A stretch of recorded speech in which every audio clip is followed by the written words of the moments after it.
Halo, Bismillah, Assalamualaikum warahmatullahi wabarakatuh. Tugas 3, komputer dan media pembelajaran. Yang terhormat, Ibu Siti Fatimah Ahmad sebagai dosen pembimbing, serta teman-teman sekalian yang saya banggakan. Terima kasih telah memberikan saya kesempatan. Saya Livia Sabrina dari Pokja Selayar. Langsung saja, Untuk memanfaatkan waktu dengan baik, pada pembelajaran ini kita akan membahas tentang media pembelajaran. Dalam media pembelajaran terbagi atas 3, yaitu media visual, media audio, dan media audio visual. 1. Media visual. Media visual adalah media yang memberikan gambaran secara konkret maupun abstrak. Media visual bersifat real atau nyata dan dapat dirasakan oleh panca indera, khususnya penglihatan. Media visual juga dapat didefinisikan sebagai media yang mengkombinasikan fakta dan gagasan secara jelas melalui kata-kata dan gambar. Contoh media visual: gambar atau foto, buku, poster, peta, dan mikroskop. 2. Media audio. Media audio atau media dengar adalah media yang isi pesannya hanya dapat diterima melalui indera pendengaran.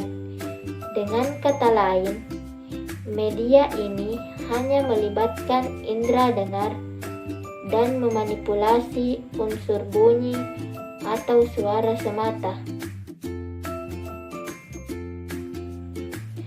Contoh media audio: radio, MP3, handphone,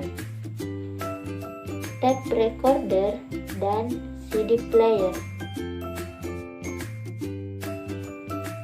3. Media audio visual. Media audio visual adalah media yang mempunyai unsur suara dan gambar.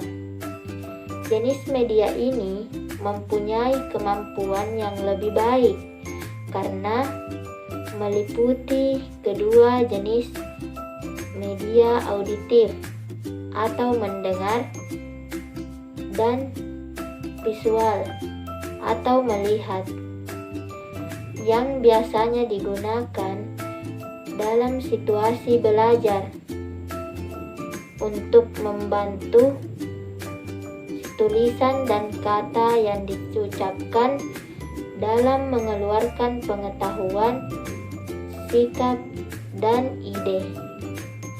Adapun kelebihan dalam penggunaan 3 media pembelajaran tersebut, yaitu bahan pengajaran akan lebih jelas maknanya sehingga dapat lebih dipahami oleh para siswa dan memungkinkan siswa menguasai tujuan pengajaran lebih baik. Mengajar akan lebih bervariasi, tidak semata-mata komunikasi verbal melalui penuturan kata-kata oleh guru, sehingga siswa tidak bosan dan guru tidak kehabisan tenaga, apalagi bila guru mengajar untuk setiap jam pelajaran. Siswa lebih banyak melakukan kegiatan belajar, sebab tidak hanya mendengarkan uraian guru, tapi juga aktivitas mengamati, melakukan, mendemonstrasikan, dan lain-lain. Pengajaran akan lebih menarik perhatian siswa, sehingga dapat menumbuhkan motivasi belajar. Adapun kekurangan dalam penggunaan 3 media pembelajaran tersebut. Yang pertama, kekurangan dalam penggunaan media visual, yaitu biaya pembuatan media cukup mahal, tidak selalu sesuai dengan kebutuhan dan tujuan belajar yang diharapkan, sehingga perlu dirancang khusus untuk kebutuhan tertentu. Tidak adanya audio dimaksudkan bahwa media visual hanya berbentuk tulisan tanpa adanya suara yang mendukung, sehingga kurang menjelaskan materi secara jelas. 2. Kekurangan dalam penggunaan media audio, yaitu sifat komunikasinya satu arah atau one-way communication. Dengan demikian, sulit bagi para pendengar untuk mendiskusikan hal-hal yang sulit dipahami. Media audio yang lebih banyak menggunakan suara dan bahasa verbal hanya mungkin dapat dipahami oleh pendengar yang mempunyai tingkat penguasaan kata dan bahasa yang baik. Media audio yang menggunakan program siaran radio biasanya dilaksanakan serempak dan terpusat, sehingga sulit untuk melakukan pengontrolan. Dan yang ketiga, kekurangan dalam penggunaan media audio visual, yaitu pengoperasiannya harus dilakukan oleh orang yang khusus atau ahli dalam mengoperasikannya, kurang praktis, dan membutuhkan banyak waktu dalam penggunaannya. Sekian materi yang dapat saya sampaikan, kurang dan lebihnya mohon dimaafkan.